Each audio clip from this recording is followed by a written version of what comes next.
Hello friends, welcome to my YouTube channel. देखिए friends, आज हम एक्सरसाइज 12.6 का क्वेश्चन नंबर 25 से स्टार्ट करेंगे।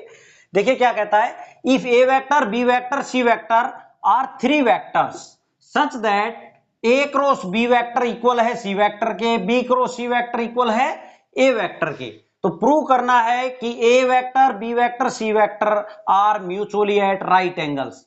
ये क्या है, राइट एंगल पे हैं एक दूसरे के, and magnitude of B vector 1 है और magnitude of C vector equal है मैग्नीट्यूड ऑफ ए वेक्टर के। हमें ये भी दोनों प्रूव करने हैं। तो सबसे पहले प्रूव करेंगे कि ये जो तीनों वेक्टर हैं, ए वेक्टर, बी वेक्टर और सी वेक्टर, वो म्यूचुअली परपेंडिकुलर वेक्टर हैं। तो देखें इसमें क्या गिवन है, ए बी सी तीन वेक्टर इस प्रकार गिवन है कि इनका क्रॉस, यानी कि ए का क्रॉस बी के साथ कितना गिवन है भाई, सी वेक्टर, और एक और भी गिवन है बी का क्रॉस सी के साथ कितना गिवन है, ए वेक्टर। अब यहां पे देखें तो ए का क्रॉस बी के साथ सी वेक्टर गिवन है। हम पढ़ के आ रहे हैं कि दो वेक्टर्स का क्रॉस जो होता है, जो रिजल्ट आता है वो परपेंडिकुलर होता है उन दोनों वेक्टर के। इसका मतलब क्या हुआ, जैसे ए का क्रॉस बी से कर रहे हैं तो क्या दे रहा है रिजल्ट में, सी वेक्टर। तो ये जो सी वेक्टर है वो ए के भी परपेंडिकुलर है और बी के भी परपेंडिकुलर है। यहां से आप क्या लिख सकते हैं कि C vector perpendicular to A vector and C vector is perpendicular to B vector. यहां से अगर बात करें तो similarly B cross C vector equal है ए वेक्टर के, तो यहां से लिख सकते हैं A vector perpendicular to B vector and A vector is perpendicular to C vector. Clear भाई। अब यहां से देखें तो सी वेक्टर परपेंडिकुलर है ए वेक्टर के, सी वेक्टर परपेंडिकुलर है बी वेक्टर के, ए परपेंडिकुलर है बी के, ए परपेंडिकुलर है सी के, तो तीनों आपस में परपेंडिकुलर हो गए। तो आप यहां से क्लियरली बोल सकते हैं देयरफॉर ए बी सी जो है वो म्यूचुअली एट राइट एंगल पे हैं। ठीक है, यहां से क्या बोल सकते हैं, therefore A vector, B vector and C vector are mutually at right angles. Clear है भाई, ये तो यहां तक प्रूव हो गया। अब आगे देखते हैं, ये कहता है एंड मैग्नीट्यूड ऑफ बी 1 अपने को प्रूव करना है और मैग्नीट्यूड ऑफ सी इक्वल है मैग्नीट्यूड ऑफ ए वेक्टर के। अब यहां पे बात करें तो देखो जो गिवन है उनको लेके चलना है अपने को। क्या गिवन था भाई अपने पास, ए का क्रॉस बी के साथ इक्वल है सी वेक्टर के। ठीक है, अब इनका क्रॉस अगर सी वेक्टर के इक्वल है, अगर इनका मैग्नीट्यूड ले ले तो वो भी इक्वल होगा। देखो इसका मैग्नीट्यूड, इनके मैग्नीट्यूड लगा ले बोथ साइड, तो वो भी इक्वल होगा। ठीक है भाई। अब यहां से आप क्या लिख सकते हैं, ए क्रॉस बी का मैग्नीट्यूड क्या लिख सकते हैं, magnitude of A, magnitude of B, और एंगल क्या होता है, साइन ऑफ थीटा। अगर इन दोनों के बीच में, ए और बी के बीच में एंगल थीटा है तो साइन ऑफ थीटा लिख लेंगे। लेकिन हमें पता है ए और बी के बीच में कितना एंगल है भाई, 90 डिग्री का। देखो हमने ये बात पहले ही प्रूव कर दी कि ए बी सी क्या है, म्यूचुअली राइट एंगल है। ठीक है, तो यहां पे आप थीटा को 90 डिग्री यानी कि π/2 लिख सकते हैं। क्लियर है, ये हो गया is equal to magnitude of C vector. अब यहां से क्या आ गया, magnitude of A vector, magnitude of B, ये साइन π/2 कितना होता है, 1 होता है, is equal to magnitude of C. इसको नंबर 1 नाम दे दें। सिमिलरली अब यहां पे कर लेते हैं, एक ये भी गिवन अपने को कि बी क्रॉस सी जो है वो ए वेक्टर है, तो इनका मैग्नीट्यूड इनका भी इक्वल कर ले भाई। दोनों साइड मैग्नीट्यूड जो है, इनके मैग्नीट्यूड भी क्या होगा, इक्वल होगा। ठीक है, अब ये क्या हो जाएगा, magnitude of B, magnitude of C और साइन ऑफ थीटा। थीटा कितना है, इसमें भी 90 डिग्री है भाई। बी और सी के बीच में भी तो एंगल 90 डिग्री है, सब आपस में कितने डिग्री का एंगल बना रहे हैं, 90 डिग्री का, म्यूचुअली परपेंडिकुलर है। अब is equal to magnitude of A vector. अब यहां से क्या आ गया, मैग्नीट्यूड ऑफ बी इज, ये मैग्नीट्यूड ऑफ सी, ये 1 हो गया, is equal to magnitude of A हो गया भाई। इसको इक्वेशन 2 नाम रख लेते हैं। ठीक है, अब यहां पे बात करें तो इन दोनों इक्वेशन से अब हम सोल्व कर लेंगे और वैल्यू निकालेंगे। तो देखो या तो आप मैग्नीट्यूड ऑफ ए की वैल्यू जो दिख रही है आपको, ये यहां पे पुट कर दें इस 1 के अंदर। भाई ए की वैल्यू मैग्नीट्यूड ऑफ ए है ना, ये वैल्यू है, तो यहां पे रख दो। ठीक है, ऐसा कर सकते हैं आप, या फिर इन दोनों को मल्टीप्लाई कर लो, आप कैसे भी कर सकते हैं। मान लिया कि मैं इसमें क्या कर रहा हूं, ये वैल्यू इसमें रख रहा हूं, या फिर ये कर सकते हैं कि सी इसकी वैल्यू इसमें पुट, मैग्नीट्यूड ऑफ सी की वैल्यू ये है ना, ये यहां पुट कर सकते हो आप, आपकी मर्जी है जैसा भी आप करें, ठीक है। तो फ्रॉम फर्स्ट एंड सेकंड से, फ्रॉम फर्स्ट एंड सेकंड से अगर हम बात करें तो ये वैल्यू जो है फर्स्ट की जो वैल्यू है वो इसमें पुट कर लेते हैं, मैग्नीट्यूड ऑफ सी की रख लेते हैं, ठीक है। तो यहां पे बात करें हम equation two implies, equation two implies ये वैल्यू रख दें भाई, magnitude of B, magnitude of B यहां पे ऑलरेडी है, और मैग्नीट्यूड ऑफ सी की वैल्यू रखनी है ना, तो वो ये रख देता हूं मैं, मैग्नीट्यूड ऑफ ए और मैग्नीट्यूड ऑफ बी लिख दिया, इज इक्वल टू, ये वैल्यू मैग्नीट्यूड ऑफ सी की जगह रख दी है मैंने, और इज इक्वल टू है मैग्नीट्यूड ऑफ ए के, मैग्नीट्यूड ऑफ ए के इक्वल है, ठीक है। अब यहां से देखें तो मैग्नीट्यूड ऑफ ए से मैग्नीट्यूड ऑफ ए कट गया, ठीक है। तो यहां क्या बन गया भैया आपका, मैं यहां कर देता हूं, ठीक है, इसके बाद आप यहां से नोट कर लेंगे। अब ये क्या बन गया आपका, मैग्नीट्यूड ऑफ बी स्क्वायर जो है, मैग्नीट्यूड ऑफ बी का स्क्वायर इक्वल है 1 के, ठीक है। ये कट गया है, इसका मतलब 1 है, 0 नहीं, ठीक है भाई, ये इसके डिवाइड में आएगा 1 बनेगा। अब हमें अगर बात करें स्क्वायर की तो उधर जाके रूट लगेगा, तो ये 1 का क्या आएगा, 1 ही आएगा विद प्लस माइनस साइन, क्या आएगा विद प्लस माइनस साइन। तो अब यहां पे प्लस माइनस क्यों नहीं लगा रहे हम, क्योंकि किसी का भी मैग्नीट्यूड नेगेटिव तो हो नहीं सकता, तो माइनस तो लगाएंगे नहीं, और प्लस लगाने की आवश्यकता नहीं है। तो होना तो चाहिए क्या, देखो X square is equal to 1 होता है तो एक्स की वैल्यू क्या होती है, प्लस माइनस 1, लेकिन यहां पे बात क्या है कि मैग्नीट्यूड की बात कर रहे हैं, तो हम माइनस कभी भी मैग्नीट्यूड नहीं होता है, इसलिए मैंने यहां नहीं लिखा है, ठीक है। तो हमने एक तो वैल्यू बतानी थी मैग्नीट्यूड ऑफ बी की, क्या है 1, ये प्रूव करना था अपने को, ये प्रूव करना था कि मैग्नीट्यूड ऑफ बी 1 है, एक तो ये प्रूव हो गया, ठीक है। दूसरा कहता है कि मैग्नीट्यूड ऑफ सी इक्वल है मैग्नीट्यूड ऑफ ए के, तो यहां पे देखो आप अगर ये वैल्यू मैग्नीट्यूड ऑफ बी की इसके अंदर रख दें, 1 में रख दें, तो क्या हो जाएगा, ए और सी दोनों इक्वल दिखेंगे, मैग्नीट्यूड ए का सी के इक्वल दिखेगा। तो यहां से put value of magnitude B is equal to 1 in equation first में रख दें, फर्स्ट में रखें तो क्या हो जाएगा, magnitude of A into 1 equal हो जाएगा इंटू 1, ये इंटू है भाई यहां पे, into 1 is equal to magnitude of C, तो यानी कि मैग्नीट्यूड ऑफ ए इक्वल आ गया मैग्नीट्यूड ऑफ सी के, यही तो हमने लाना था, प्रूव्ड, आप लिख देंगे यहां पे प्रूव्ड, ये प्रूव होता है भाई। तो सब बातें प्रूव हो गई जो इसने अपने से करवाई थी, एक तो म्यूचुअली राइट एंगल पे है, और एक ये करवाया था कि मैग्नीट्यूड ऑफ बी की वैल्यू 1 है, और एक ये करवाया था कि मैग्नीट्यूड ए सी के इक्वल है, ठीक है, आप नोट डाउन कर लेंगे स्टूडेंट्स। अब देखिए भाई क्वेश्चन नंबर 26 देखेंगे क्या कहता है, गिवन दैट ए वेक्टर का डॉट बी वेक्टर के साथ इक्वल है ए वेक्टर का डॉट सी वेक्टर के साथ, और ए वेक्टर का क्रॉस बी वेक्टर से कितना दिया हुआ है, is equal to A vector cross C vector, ये गिवन है अपने को, and A is not a zero vector, इसका मतलब ए वेक्टर जीरो वेक्टर नहीं है। तो हमें क्या शो करना है कि बी वेक्टर इक्वल है सी वेक्टर के, ये हमने शो करना है। अब यहां पे बात करें तो क्या गिवन है अपने पास कि ए वेक्टर का डॉट बी वेक्टर के साथ इक्वल दिया है ए वेक्टर का डॉट सी वेक्टर के साथ, और यहां बात कर लें तो ए का क्रॉस बी वेक्टर के साथ क्या गिवन है, ए का क्रॉस सी वेक्टर के साथ गिवन है भाई, और हमें यह भी गिवन है कि ए वेक्टर जीरो वेक्टर नहीं है, यानी कि A vector not equal to zero vector, ठीक है, ये जीरो नहीं है, तो हमें ये शो करना है, ये गिवन है। अब यहां पे बात करें, देखो ये गिवन है,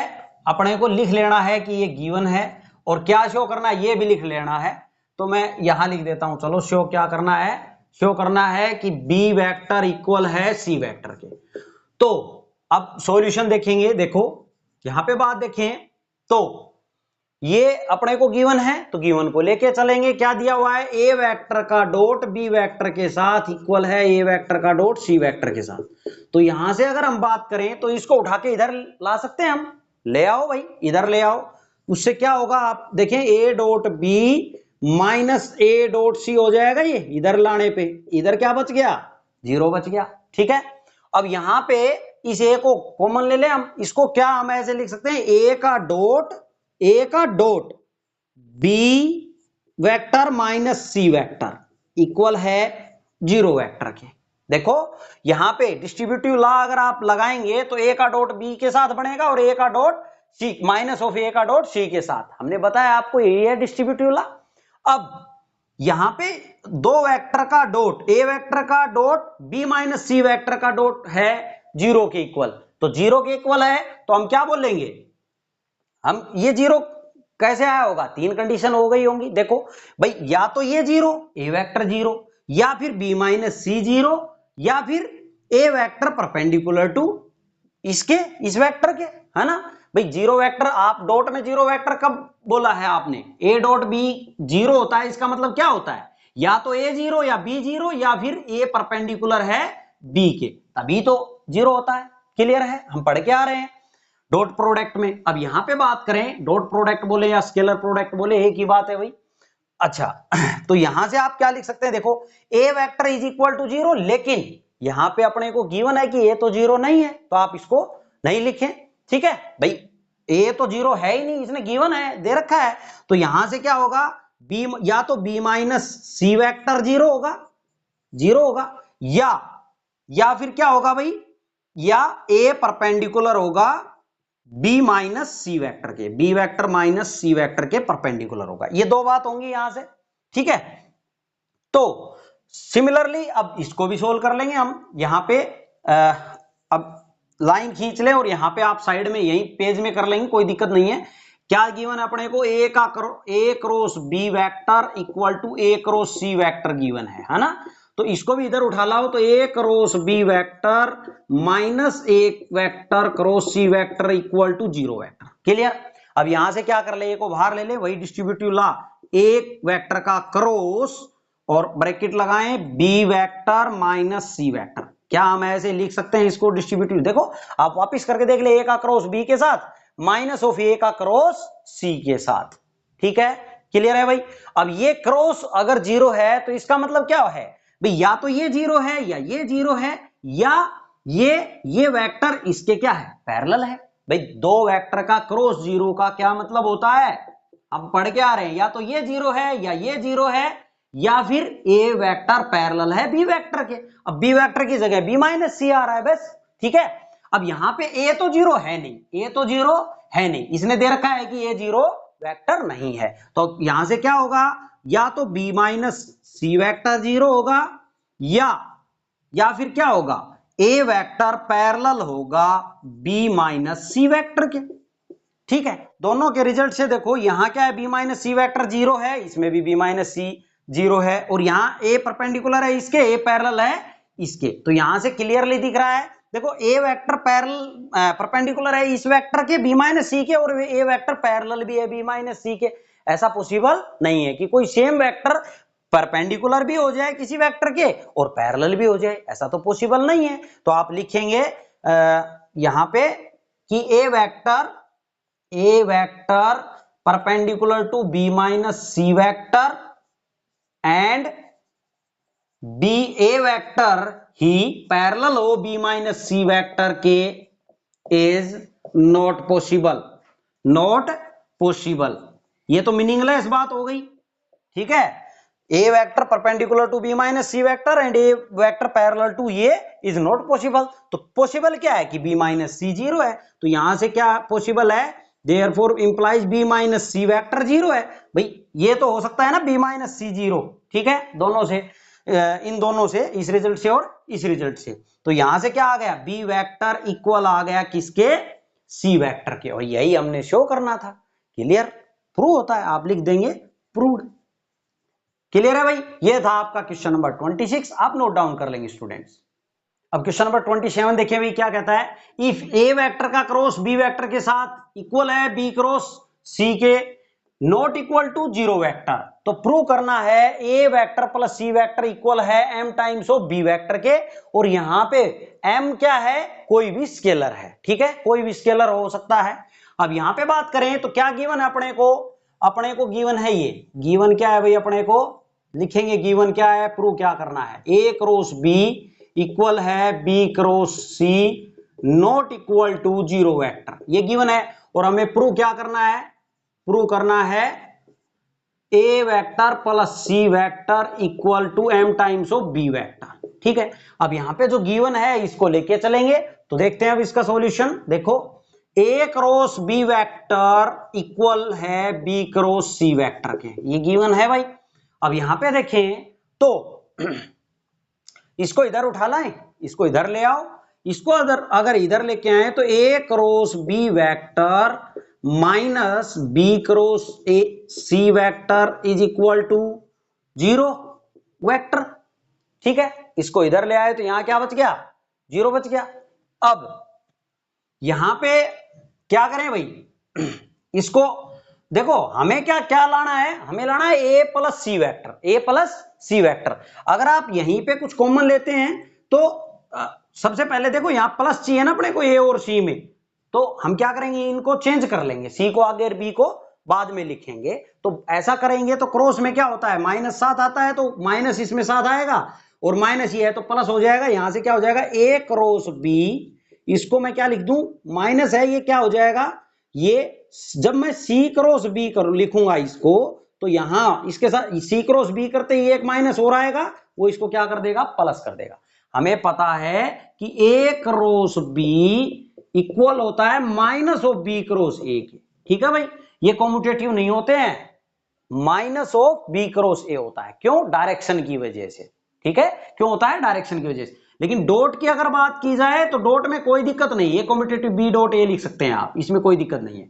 तो ध्यान रखें पीछे के सारे रिजल्ट। अब यहां पे बात करते हैं तो इज इक्वल टू जीरो चल रहा है, जीरो वेक्टर। अब यहां पे बात करें तो इसमें देखो ये जो बी है, अब बी पीछे है ना, तो आप क्या लिख दें इसको, ए प्लस सी का क्रॉस बी के साथ, वही डिस्ट्रीब्यूटिव लॉ ध्यान रखें। देखो यहां पे बात करें तो a प्लस सी, देखो यहां पे b से क्रॉस हो रहा है तो a का क्रॉस b से आ जाएगा वापिस, प्लस c का क्रॉस b से आ जाएगा, डिस्ट्रीब्यूटिव लॉ लग रहा है। ठीक है, अब ये जीरो होने का क्या मतलब है, ये जीरो होने का मतलब ये है, ये जीरो कब आया होगा, वही रिजल्ट भाई, या तो ये जीरो या ये जीरो या फिर ये पैरेलल है बी वेक्टर के, A plus C vector parallel to B vector के, ये तीन ही बात हो सकती है। बट यहां पे ये वेक्टर जीरो वेक्टर नहीं है, ना बी वेक्टर जीरो है, ऐसा क्यों बोल रहे हैं हम, देखो गिवन में क्या दिया है इसने, A cross B vector equal to B cross C vector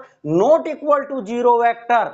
इसका मतलब क्या हुआ, यहां से क्या रिजल्ट निकलता है कि ए वेक्टर, बी वेक्टर और सी वेक्टर कोई भी जीरो वेक्टर नहीं है। यहां से क्या रिजल्ट निकला, यहां पे बोलेंगे, यहां पे क्या है एक बट, यहां पे आप बोलेंगे but A cross B, A cross B is equal to B cross C not equal to zero vector. ये क्या है, गिवन है, गिवन है। तो यहां से क्या इंप्लाई होता है, यहां से इंप्लाई होता है कि A vector comma B vector comma C vector are non zero vectors, non zero vectors. अब ये नॉन जीरो वेक्टर्स हैं, तो एक बात बताओ, जब ये सारे नॉन जीरो वेक्टर हैं तो क्या ए और सी का प्लस करूंगा तो क्या वो जीरो वेक्टर आ जाएगा, भाई ये क्या जीरो हो जाएगा, ए प्लस सी, जब ये नॉन जीरो ही हो गए तो इनका ऐड करेंगे तो भी जीरो नहीं आएगा जब नॉन जीरो ही है। तो ऐसे ही बी वेक्टर भी जीरो नहीं होगा भाई, यहां से तीन ही बातें हो सकती थी, या तो ए प्लस सी जीरो वेक्टर, या बी जीरो वेक्टर, या ये इसके पैरेलल है, ये वेक्टर इसके पैरेलल है। तो यहां से क्या बात क्लियर हुई, देयरफॉर यहां से आप बोल सकते हैं देयरफॉर ए प्लस सी वेक्टर पैरेलल हो गया किसके, बी वेक्टर के। ठीक है, तो ये भाई यहां से ये क्या हो गया, यहां से एक बात बीच में भी लिख सकते हैं आप, बीच में क्या लिख सकते हैं कि इनका सम a प्लस सी का सम जो है वो not equal to zero vector होगा, एंड बी वेक्टर भी क्या है, नॉट इक्वल टू जीरो होगा। ठीक है, तो यहां से क्या है, यहां से क्या बात होगी, देयरफॉर हम लिख सकते हैं कि a प्लस, देखो a vector plus C vector is parallel to, किसके पैरेलल है, बी वेक्टर के। ठीक है, और अगर आप ऐसा लिख सकते हैं तो अब यहां पे मैं लिख दूं ये पैरेलल है, तो हम क्या लिख दें, A vector plus C vector is equal to m times of B vector, ऐसा लिख सकते। देखो जब ए वेक्टर पैरेलल होता है बी वेक्टर के तो हम क्या लिखते हैं, A vector is lambda times of B vector. यहां पे लैम्डा स्केलर होता है, इसने m दिया है तो m लिख देंगे। यहां पे a plus C vector equal हो गया m times of B vector के। यही तो हमने लाना था, प्रूव होता है, प्रूव्ड, आप लिख देंगे प्रूव। तो ये बात, ये कंसेप्ट आपका क्लियर होना चाहिए कि ये जो हमने किया है ये जीरो वेक्टर है, तो ये जीरो क्यों नहीं है और ये जीरो क्यों नहीं है, ये पैरेलल ही होंगे। क्यों नहीं है भाई ये जीरो, क्योंकि ये तीनों, इससे क्या इंप्लाई होता है, ये नॉट इक्वल टू जीरो है, इसका मतलब क्या है भाई, ना तो ए जीरो है ना बी जीरो है और ना सी जीरो है, कोई भी जीरो नहीं है। जब जीरो ही नहीं है तो इनका सम जीरो कैसे आएगा। ठीक है, तो क्या इंप्लाई हुआ कि ये पैरेलल है, तीसरी बात ही रही, बस पैरेलल पैरेलल हुए, है ना। तो पैरेलल है तो a plus C is equal to m times of B vector हम लिख सकते हैं, यही अपने को लाना था, प्रूव होता है। इस वीडियो में हम यहीं तक रखेंगे दोस्तों। अगर आपको वीडियो समझ आ रही है तो आप ज्यादा से ज्यादा शेयर करें अपने फ्रेंड सर्कल में और हमें मोटिवेट करें। Thanks for watching my videos.